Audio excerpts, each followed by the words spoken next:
Party's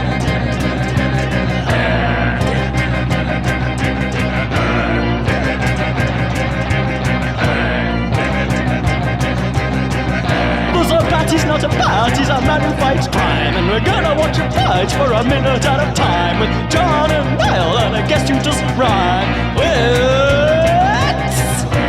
Bat Minute!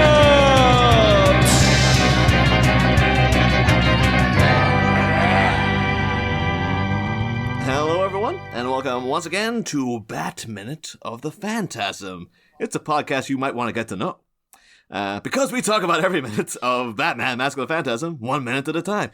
And if that strikes your fancy, well, why wouldn't you want to get to know us?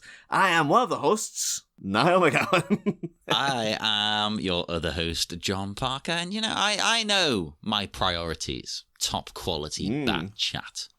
That's what I like about you, John. You got your priorities. Oh, I'm so glad we got the Ape Pagoda minutes. So yeah. now the Ape Pagoda impression floodgates can finally open. Oh, this is weird. But yeah, we are joined once again, much like we were on Monday, by Brett Stillo and Audra Wolfmann. Oh, hi. We are here today to talk about minute 25 of Batman, Mask of the Phantasm. Minute 26 of Batman, Mask of the Phantasm. That opens with a throat clearing. And it ends a minute later with a throat poisoning. Oh, If you this doesn't cut about the get the that's what he's doing. Like we see what happens to Sal Valestro due to smoking. He's basically slowly killing himself. yeah. It's a lesson, people. Don't smoke. Oh, I'm pretty certain the reason they're allowed to show him smoking so much is because of the direct consequence that is implied throughout him. Yeah, they're like, look, lung cancer. Look, kids. Yeah. I think in modern things, they wouldn't, even with that there, they wouldn't do it. There just seems to be an aversion to even showing anything lit now. It's a cigar, though. You don't inhale cigars. I don't. What's the cancer situation with cigars? You probably just get mouth cancer. Yeah, you get Yeah. Ulysses That's all. S. Grant. You get you can get mouth cancer. Well, because hasn't it jaw got a falls lot off. more of the awful ingredients in it in a cigar? Wow. I think it's got more cancer-causing crap. I don't know. I don't smoke. Yeah, I don't either. So I would imagine a cigarette with all the chemical-induced yuck could be far worse. But Yeah, and again, I'm no scientist, but I think cigars don't have nicotine. don't think so. And Oh, okay. But- See, I would have assumed they did. Correct Okay. us if we're Interesting. wrong. we're probably wrong, so I'll just give you our mailing address, and you can just send the bombs over here. But don't smoke cigars. Don't chew tobacco. Oh, no. Now, I did once chew it, and it was the worst thing ever. It was bet. awful. Because it was when I used to live in Pakistan. They've got this thing called pan, which is it's a leaf. And there's all kinds of things that they wrap up in the leaf. Like, it's like basically you chew it for like half an hour. But they also put tobacco in it sometimes. And I was like, yeah, I'll go for that. I'm going to be cool. I'll be hip. I'll have tobacco in it. And because I don't smoke and it's chewing tobacco, so it's stronger and hits you quicker, within like 3 minutes, I was like, I don't feel good. Oh, yeah. And then I spent the rest of the afternoon just vomiting up the copious amounts of ice cream and milkshake I'd consumed. I'm so cool. I can have ice cream for breakfast, lunch, and dinner. And smoke. Like ice cream and a milkshake on top, and then I'm going to choose some tobacco. It's like, that really is the mindset of a teenager. Yeah. Like, I am so cool. It seemed cool at the time. Oh, my God. Yeah, we got a little more of a look at Arthur Reeves' outfit here. I have to say, he actually does have pretty snazzy kind of. Well, he's very the trousers are very well pressed. You can see the line is going straight down there, but he also has like Audrey Horne sort of saddle shoes going on there, which I was like, oh, you don't usually think. I always admire those shoes. I always thought they were really cool. They're very you. Yeah. I think. Oh, I think. So I do have like a pair of like kind of navy blue and green two-tone shoes that are kind of similar in design that I'm very proud of. Not proud of. It's like I'm just happy to own. Yeah, I can't be made them. proud of You're it. proud. Yeah, it's like if I made them, I'd be proud of them. But I didn't make them. So They sound very cool.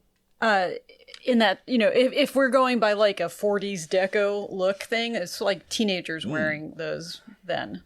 Like you could say that he potentially here he could be like 19. He could be like he's a young Turk. He's a young Turk. He is we'll get to that. Yeah. But I think that John, you might have had the same question I had. Like these things on his sleeves. Yes. What are those? I don't get what those are. People did used to wear them. Most commonly, I think you see it on like bartenders and poker dealers and things. But the arm garters, which you're never quite clear.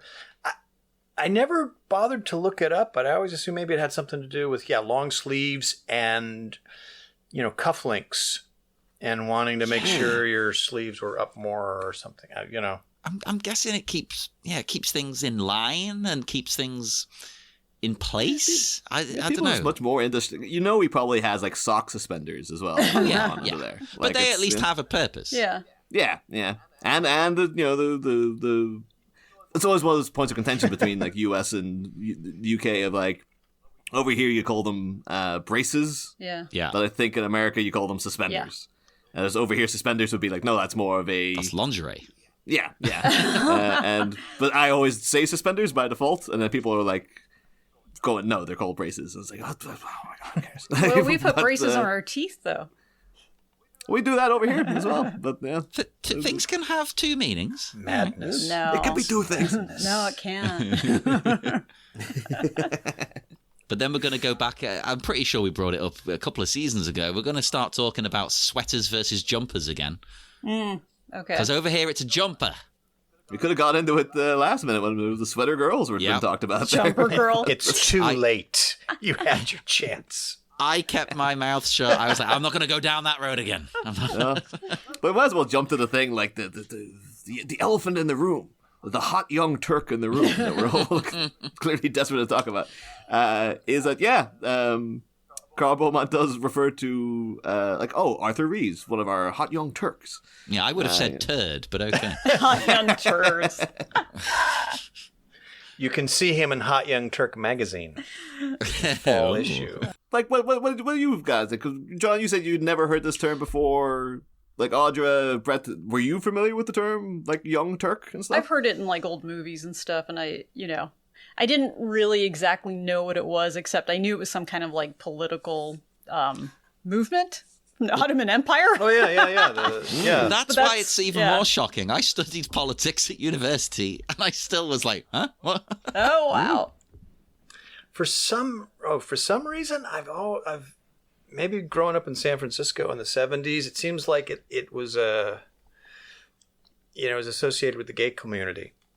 Like, hey, the Young Turks are, because when he says it, they call them the hot young Turk. Yeah. You're like, what was this movie you were I watching? can't remember. Maybe like.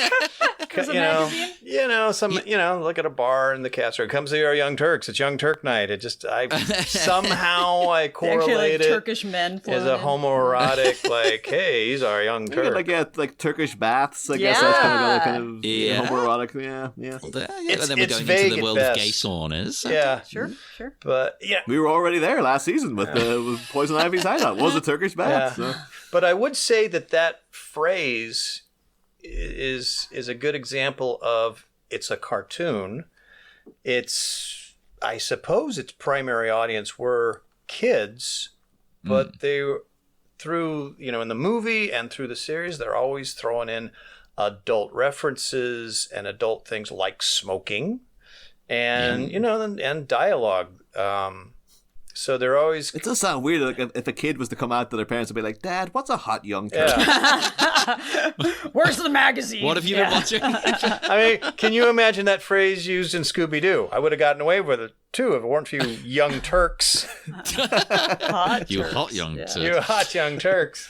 So no, it's a weird one. But I suppose what I found did tie it into politics, but then that could also tie it into like queer politics, Nick, because basically what I found said it's mainly used in a political realm, and it's described as being used to signify an insurgent person trying to take control of a situation or organization by force or political maneuver. So I suppose you could say, well, it's people campaigning for gay rights.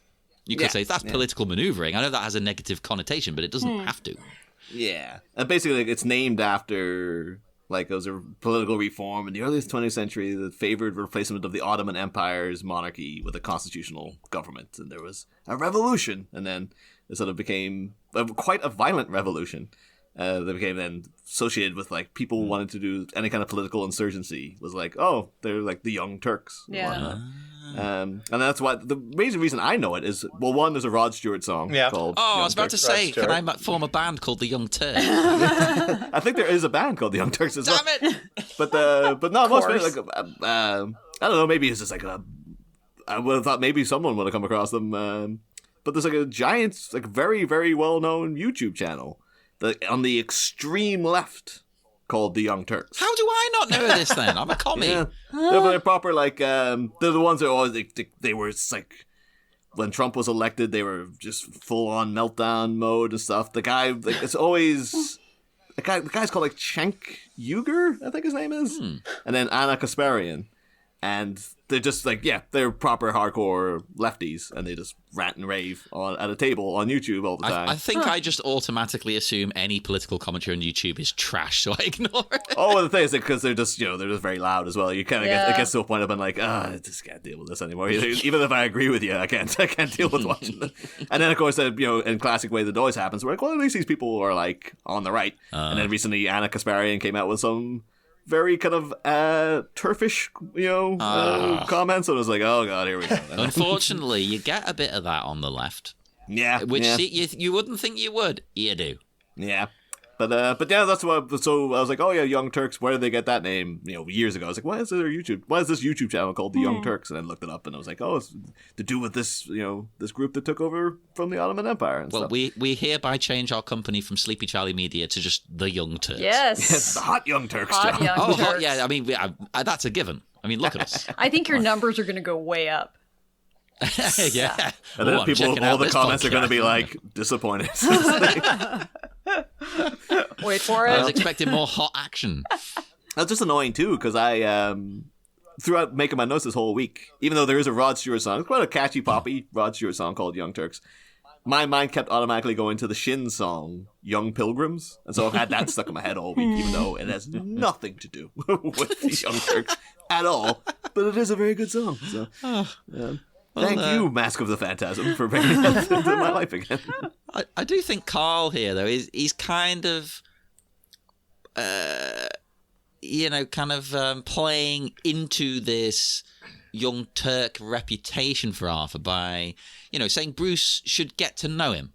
He's kind of, they're forging connections. They're doing political maneuvering almost. Of like, you two should hook up. You two, would work well together. I appreciate in the novelization, he says the much more ominous, he's someone you should watch out for. Yeah, that sounds sinister, yeah. Yeah, but this is like, oh, he's someone you should get to know. And then it feels as if this is the deleted scene of Bruce going like, I would never hook up with such a fucking dork. Look at this guy. Beat up pieces of shit like that for breakfast. Although knowing you two folks, you're kind of into like older media and stuff as well. I am. I discovered that apparently Arthur Reeves is in reference to apparently was a famous writer called Arthur B. Reeves.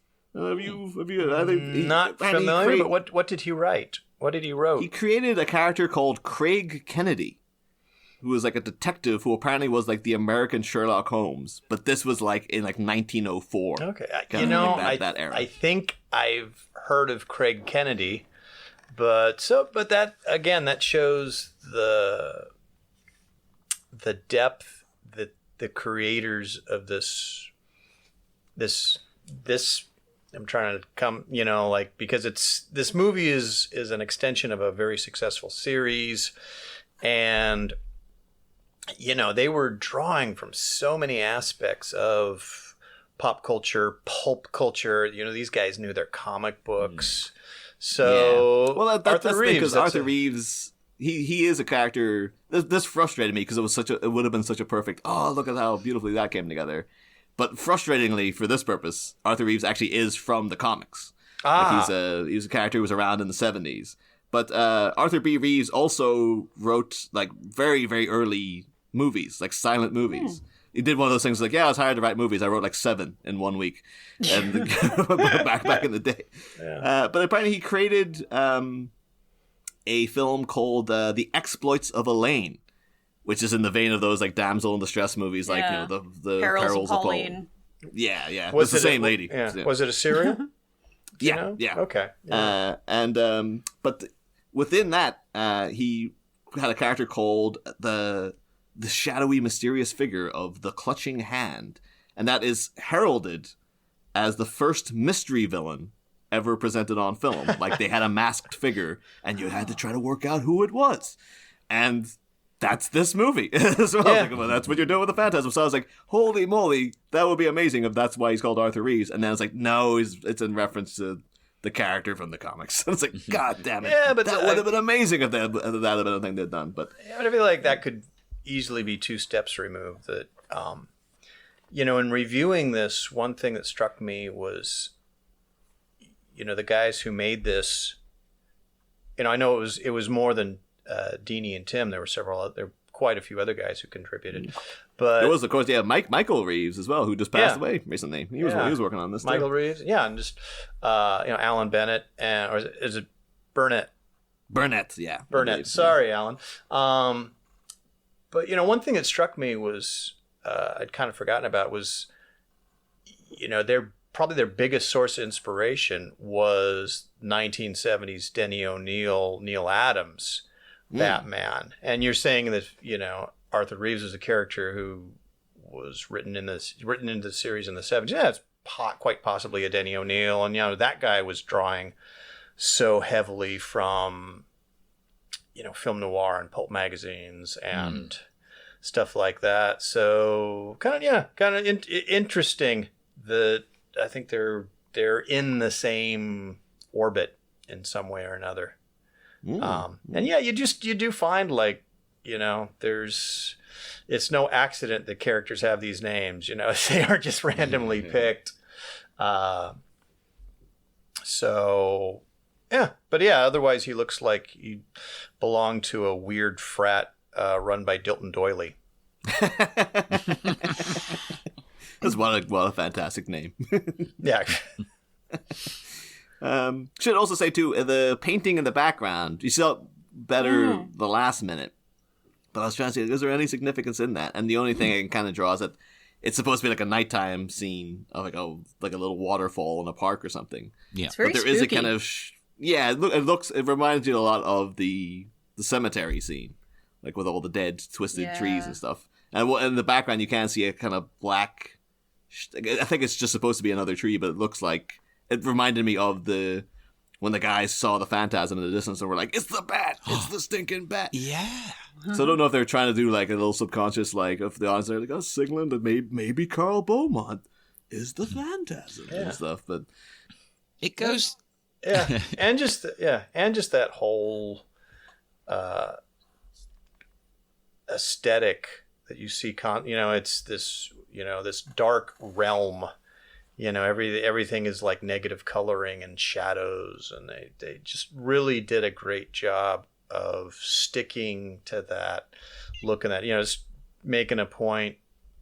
Whoever was doing the background layouts was just like, oh yeah, let's have a creepy picture here, because what a great little hint that all is not well with Papa Beaumont. And yet again, the way the character is drawn, that he's handsome, salt and pepper hair, he's Stacy Keach's robust voice, but there's something just a little sly about him, and maybe that's one thing about the Young Turks line is that a compliment to Arthur? Is it a threat? And it's sort of it's a little jarring, and I think I'm so glad you asked that, because I wrote that down and didn't bring it up earlier.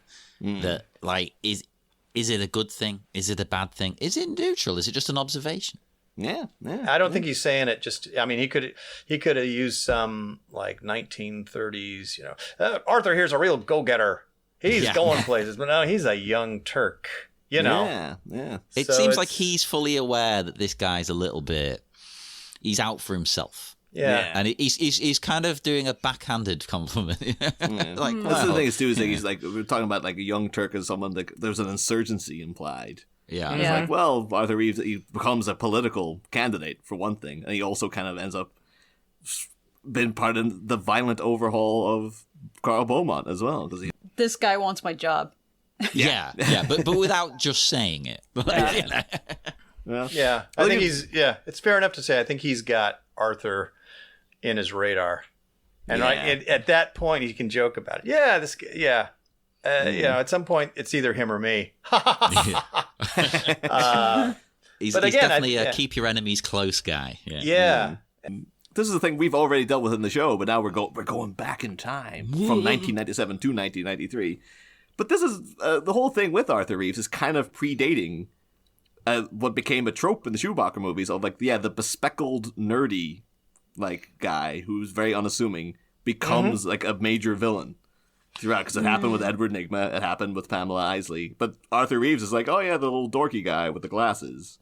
He then becomes like this guy, he's getting the entire police force to hunt down Batman and stuff. And apparently some people thought that he might have been the Phantasm as well. That he was supposed to be a red herring to like, oh, that guy's clearly who the Phantasm is. But we've found so far, every time I bring it up, everyone's like, no, I never thought that was the case at all. But some reviewers said that, at least. Yeah, well, Stacy Keach does the voice of the Phantasm. Is that right? Yeah, that's a good misdirect of like, the kind of like people, if there's adults sitting in the audience going like, well, I know that voice. Like I watched all the Mike Hammer movies and stuff. So. But then it makes sense how like she is actually the Phantasm, because either she's impersonating him or she's got some way of sounding like it. It kind of fits. I get it. Yeah, it must be intentional that she's like, she's either doing it like maybe in her father's name, I want to sound like him. I want them to think that it is him. Absolutely, yeah. Yeah. Or it would just be like, well, by weird coincidence, I just happen, when I use this voice modulator, I sound like my dad. Like, no, it's deliberate on her part. She wants them to think he's come for them. Yeah. Yes. So we get these seedy gangsters arriving. And, you see straight away Carl completely changes. It's like, even if he's not involved in anything bad, he knows these people are. Yeah, we do get our first, because it's like a Royals, basically, or Rolls Royce pulls up. I'm assuming that's what it is. And I did note that not what I appreciate about Sal Balestra, but like he's got a driver. We'll talk about him in a bit. But the driver gets out of the car to open the door for Balestra, as if like, oh yeah, this guy you wait on hand and foot. But Sal Balestra himself single-handedly comes in to take care of Carl Beaumont, as if like that. I like that as a thing. Is like it shows a little bit of sadism on his part. Like, oh, I'll get people to wait on me all the time, but like I'm going to enjoy torturing this guy. Like I want to get in there. I don't want. No, I will happily do that myself to come in and like bully this dude. Yeah. So I like that as a choice, because he doesn't come in with like a fleet of henchmen, or we get that later. But like he is single-handedly shown up to be like, no, I'm going to come in here and intimidate this, robust Stacy Keach looking, guy who looks like he can handle himself, and I'm going to come in and be like, I got all the power though. Like I'm going to make this guy feel like he's 2 inches tall. Yeah. The character design drawn to look like a satanic, undead John Waters. Oh my God. Oh wow! If John Waters had voiced this part, yes. that was their thing. Fun. Just like, oh, we couldn't get Waters. Who was our backup? Abe Vigoda. Close enough. Can we please get John Waters in the next Batman movie in some capacity, please? I think we had a whole thing. We wanted John Waters to just direct a Batman movie in the last season. It's like it's a thing. It still should happen. Like, why isn't he? I think they're already doing so many different versions of Batman. To say to James Gunn, just give John Waters a shot. He's go ahead and let him do one. Batman. I can. Why would I do? It's terrible. Oh, it's awful. Why would I do that? Why would I waste my time? I genuinely think his version would be something to behold. Like, imagine what he would do with the material. Oh. He was a guy who would 1,000,000% lean into the kink of it all. Yeah. So. It might look more like Rat Finka Boo Boo. That's fine that with were me. the case. We need more Rat Finger Boo Boo. Here's a question I have. Number one, how do we feel about the voice of Vagoda here? Voice of Vagoda. It's a thing I've weirdly just this week I've been noticing more and more in that because I recently rewatched the 2009 J.J. Abrams Star Trek, and then later in the week watched John Wick 4. And in John Wick 4, Ian McShane is like, he suddenly appeared with these pristine pearly white teeth out of nowhere, and he's lisping a lot. Because he's like, oh, good to see you, Jonathan. And you're just like, oh, those are dentures, man. And then, like Leonard Nimoy, when he shows up as Spock in that 2009 Star Trek, is like, holy moly, he can barely talk because he's just got a fresh pair of dentures shoved in his mouth. And so Salvo has to show up. I was like, I can hear Abe Vigoda talking around his dentures. Like, they're presenting him here as like he might be like 48, maybe, but he sounds as if he's about 95. Like it's distracting that he's very clearly been voiced by a very, very old man. It brings up the question: is that why? Because we were talking about this in our last episode. It's a little unclear in this flashback how much time passes to the present, and is it, because Sal has clearly aged like 40 years. Is it smoking, or does he have Vagoda's disease? No, he's got Vagoda's disease, Pageria. Right? Yeah, form of Pageria. Yeah. Well, that's the thing, Jack. Again, you guys are you're a little bit a little bit older than me and John, and plus Don't you live say in that to the guests. But you also Don't live say in that America to me. too. Yeah, I voted for Richard Nixon. What's a big deal? But you live in America too. I know obviously Abe Vigoda is main thing I know him from is The Godfather, and then Good Burger, of course.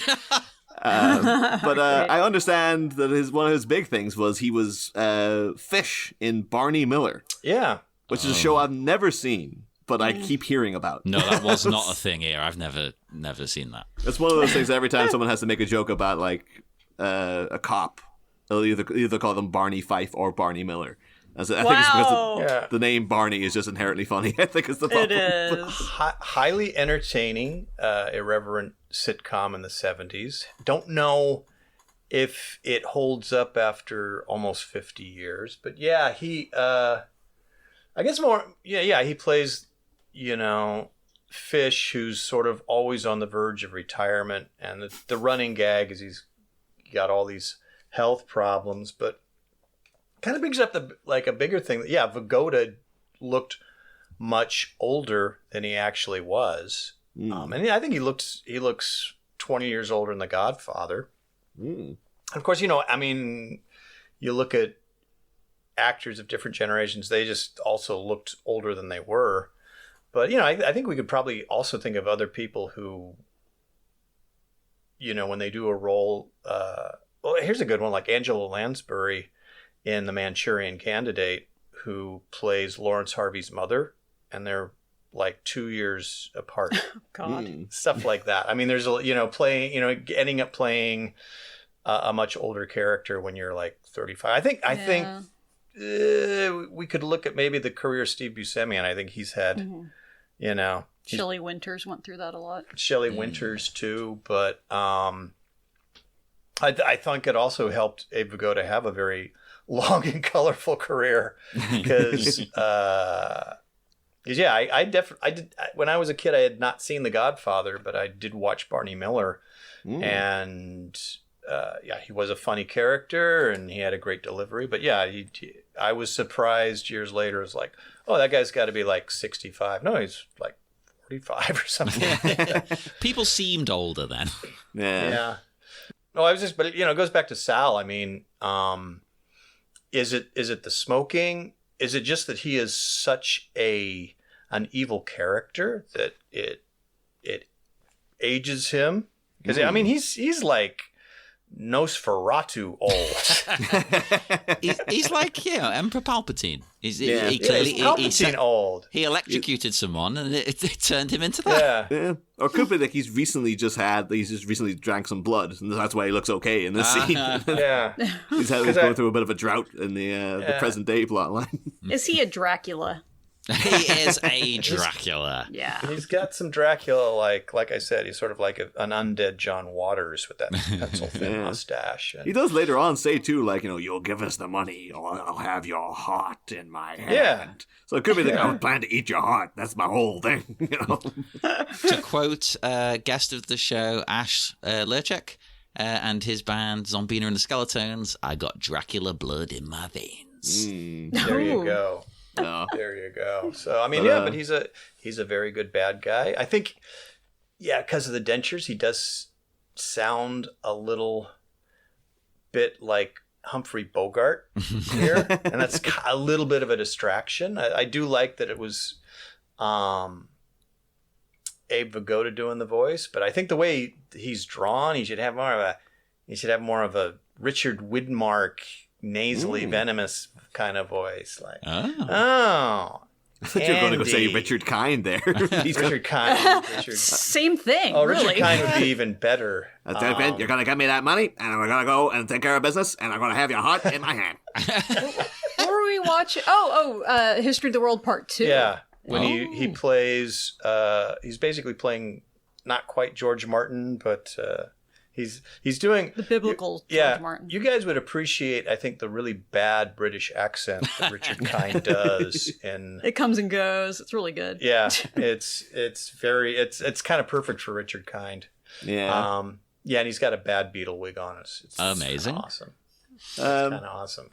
One thing I want to point out, though, at say about second 50 there, you do see there are some little statues as Sal Blester's entering. And I can't help it, like, the one on the left looks as if it's a statue of someone peeing against the wall. And the one on the right looks as if it's someone desperately holding in a pee. Because they're waiting to use the wall after the other one. Yes! Are you done? Are you done? The wall's only like 4 inches big. Get out of the way. I did not notice that, but I want to believe it was a bored layout artist who just... I'll make this one look like he's having a proper piss. Yeah, one of them's got his leg cheekily out as if he's just on mid-spray, and the other guy's probably grabbing his crotch, like trying to hold everything in. So. I'm rolling back because I really want to see this right now. That's just for pause on second 50. That's where it is. Yeah. But carry on. Yeah. Yeah, I'm sure if you go back in the history of animation, there's probably lots of, tits and dicks that are drawn into, say, Bald Mountain. Yeah, it's the tradition of the Romans. They had that kind of thing all over their artwork.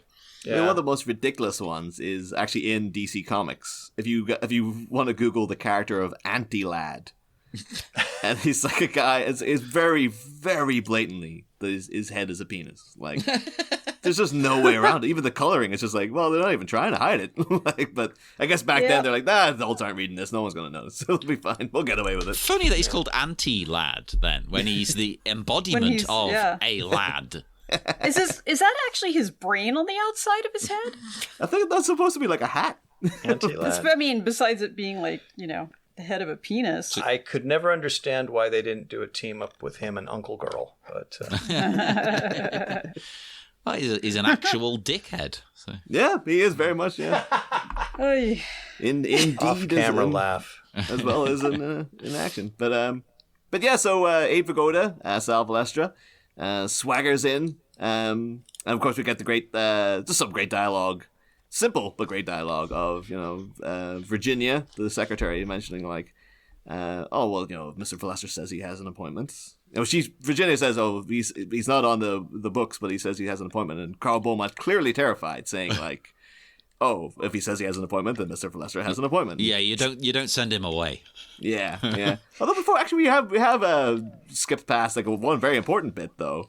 It felt like a real salt on the wound to Bruce Wayne. Oh, where- I know what you're going to say because I've been saving it. Yeah, go ahead. Yeah. We have a whole interaction between Carl, Andrea, and Bruce as he's awkwardly. I just thought it was a bit weird. Like, Andrea's on the desk, Carl's leaning against the desk, and Bruce is having to kind of sit there, like the only person in a proper chair. Just makes it. Maybe it's intentionally a bit awkward to make it like he is in an awkward scenario. He's not entirely comfortable and stuff. But yeah, we got a whole diatribe from Carl talking about like, all the money in the world isn't, it's not worth anything if you don't have someone to spend time with. There's nothing more important in the world than family. It's like Bruce Wayne just like, yeah, my family were killed in an alleyway. You can say that mine are all dead, you piece of crap. It's like one of the big things that people know about me is that my parents were murdered when I was like 10 years old. Yeah, but you've got Alfred, So, you're not alone. And Alfred does everything. Yeah, he's a mom, he's a dad, he's a brother, he's everything. Yeah. A driver. Yeah. But yeah, just so but it's also like really instills a thing though. If this is what Carl Beaumont's whole thing is like, that's why Andrea goes so friggin' completely nuts when he when he dies. Is because like, well, she was raised to believe that the most important thing in the world is family. But it also stands like if they are trying to just get into the Wayne Foundation money, it's just kind of like, well, Bruce, there's nothing more important than family. You know how we could make a family? If you marry my daughter, say sometime within the next couple of hours. He's got a ring already there in his pocket. Hey, here you go. You can use this. It's my wife's ring, just like her bony finger there. Just like, take that off. Don't worry about it. I'm losing a daughter, but I'm gaining a foundation. And at the end of the day, what's more important than that? Andrea Foundation. It has a certain ring to it. But with Valestra then coming in, he helps himself to a cigar. Yeah. But the brand kind of got to me a little bit. Bengal Tiger. I found that a very odd name for a cigar. It doesn't sound very fancy. Cigars try to kind of, they always try to give the illusion of fanciness, poshness, like rich men in smoking jackets clutching a brandy, Lord Kensington. Dutch Masters, I think, was one brand that comes to mind. Yeah, see that exactly right there. That sounds like, ooh, but a Bengal Tiger. That's like the brand that you were of nicotine you were chewing on when you were a teenager. That would work. That would absolutely fit. It just doesn't work for a cigar for me. I don't know. Yeah. Bengal Tiger to me is like a cheap bourbon.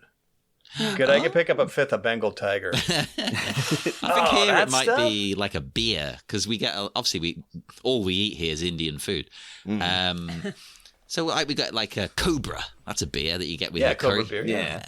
There's something called. There's like it was Tigra. Is a beer. Oh yeah, that's is that the Malaysian one? Yeah. But you always, if you go into like curry houses, Tigra is one of the ones that's usually up there in the bottles or in the back and stuff. But I went looking. It's like, Bengal Tigers. Is it like a DC thing? I'm like, no, it's not. Oh, were you thinking like the way Tarantino has brands? Yeah, like the red apple cigarettes is his one, and what's that one too? Like the one that everybody uses, like Morley cigarettes. I learned of that from the X-Files, and I didn't know it was fake. Yeah, I just was like, Americans must have this thing. I don't know. Well, apparently, I think like the first usage of it was in Psycho. The psychiatrist at the end, he's smoking Morley cigarettes, and it became a thing of like, well, like on like I Love Lucy, they would have had like, we have actual cigarette companies sponsoring us, so they'll always be like, Lucy, what are you smoking? Like, it's a Lucky Strikes. Yeah, exactly. Marlboro. But then the attitude was like, well, we're not if we can't, if someone's not paying us to do it, we're not going to sponsor them for free. So they made up Morley. And then, a lot of, like, freaking tons of TV shows had. I think that episode of Seinfeld where George is, like, pretending to smoke to get out of his engagement. It's a packet of Morleys. I think, like, Chandler and stuff. Like, when he was smoking in Friends, he was smoking Morleys. So it's just one of those things, like, that's some prop master came up with that years ago, and that became, like, And I was kind of surprised that Tarantino, he went for his own. Like, he was like, just use the red apple thing. That's cool, though. I like that. I think it's... So he's like paying homage to it, but not just copying it. Yeah. And there's always those... Well, that's different for him. Yeah. Well, here's the question, though. Mm-hmm. Have you guys found where the reference comes from? Because it is like Bengal Tiger cigars. Is there something they based it on, or I believe so. I don't know. Did anyone else look into manage to find something? Because I think I got it. But I didn't find too much. I found a little bit. It might be what you're going to say, but it sounds like you might have more than me. Oh, I don't know. But I'm thinking it's a reference to Black Tiger cigars, which were the preferred cigar of Winston Churchill. Bizarrely enough. But even that, it sounds weird. But that despite his upbringing, he seems like the least posh person ever. Yeah. So, I don't know. But basically, they became a thing because during the war, during the 40s, the Nazis began to confiscate convoys. Kevin convoys that headed past the Atlantic Ocean, and so carried all the food, the weapons and stuff, and Churchill's beloved Havana cigars, and that's when he. That's when he really got angry. Yeah, we need to lay into these assholes. Enough. I can stand by the genocide of an entire group of people. But my cigars.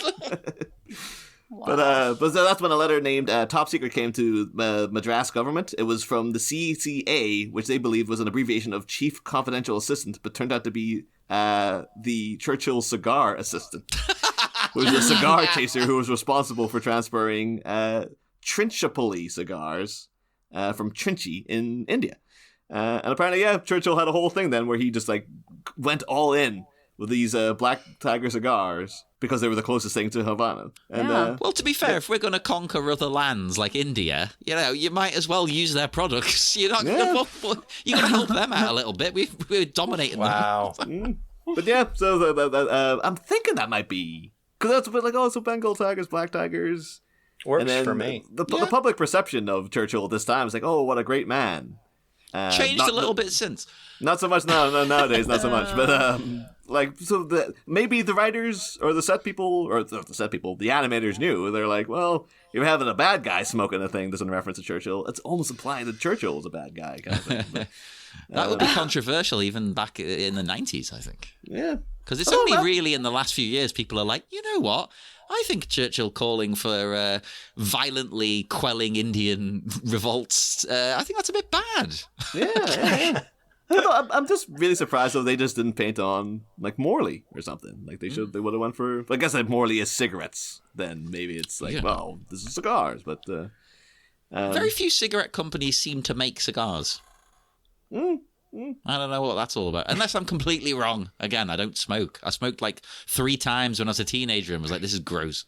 we need friggin' cigar expert Arnold Schwarzenegger to finally appear on the show and he can explain all this stuff to us because they had his friggin' blue cigars and stuff from last season that he kept bringing up. Ask Columbo. Yeah. Ask Columbo. That's a new show we're starting. I mean, that's good advice in general. Just ask Columbo. Ask Columbo. The only problem is it's just impossible to end the shows with them though because every time you're so we're wrapping up here. One more thing. It's like our podcast. One more I'll take thing. that as a sign. Well, I mean, we do get one other thing from Valestra, I suppose, because he's, when he smokes the cigar and he's talking about Carl, agreed to see him and things like that. And he's like, that's what I like about your pop, kiddo. He knows his priorities, which sounded vaguely threatening as well. He knows he's got to deal with me right now. He knows I'm a big shot. You gotta lean into the impression though, John. That's what I like about your pop, kiddo. He knows his priorities. Oh, that was good. Very good. So there's so many of his lines. I've just been saying them to myself for years. This little Batman we're talking about a freak job. You'll crucify me. Wow, he's so good. I love Ava Goda so That's much. great. I don't know if we can top Doing that. a one-man show called Great Moments with Vagoda. Oh, now you can read. Has he got memoirs or anything? That could be a bonus on our Patreon. You can trying to bring him on the show via seance. We're going to have the Abe Vagosta is going to appear. Right, we definitely can't top that. I think we'll have to head off into the dark night now. Is that everyone's Indeed. notes? That's the only other note I did have, just because you brought them up, John, the Red Apple cigarettes appear in every Tarantino movie, and also I remember Romeo and Michelle's high school reunion. What? Because I think Tarantino was dating Mira Sorvino at the time, and he was like, "Oh yeah, you can use mine." Of course, that's it. So it's set in the Tarantino verse. But yeah, I'm happy to believe that, yeah, Pulp Fiction and Romeo and Michelle are both in the same universe. That makes, yeah, why not? Why not? Next, we're going to find out secretly he directed it under a pseudonym. Alan Smithy. Stranger things have happened. Stranger Things is just like, look at mid-90s Mira Sorvino going out with Quentin Tarantino. Like, oh my God. Yeah, what the hell are you doing? No offense to him. He's never been the best looker. No. No. And also, personality-wise, not so great either. No. Like, he'd be all right to hang around with at a party, and that's about it. He looks like a heavier set Arthur Reeves. Ah, I can see it. And also, I wouldn't say if you wanted live action Andre Beaumont, in the 90s, Mira Sorvino. Yeah. I believe Mira Sorvino was up for the role of Lois Lane when they were doing Superman Lives in the 90s as well. Yeah. So, Yeah. Okay. So. Well, we will head off into the dark, dark night. As usual on a Wednesday, we won't do plugs. Brett, you can do your plugs on Friday. We split them now. We can't be bothered annoying the listeners. We're annoying enough. My plugs are very realistic looking. I can swim with them. Yes. I can play tennis. I can skydive with Can you hook me up with who did them? Because it would come in very handy for me. I'll be perfectly honest. I will send, if I could, I would send you a transplant ASAP. And go and enjoy your day while you can, listeners, and join us again on Friday for more Bat Minute of the Phantasm. Next time, ships in the night. A couple encounter a countenance that's familiar upon reflection as Bruce seems concerned about Carl's friendship selection. But while enemies in the mirror may be closer than they appear, what can be done about the callous coterie of bikers currently inflicting fear? A greenhorn gallant gallops into action on Friday, Bat fans. Same Bat Pod, different Bat Minute. Must top, tiefit,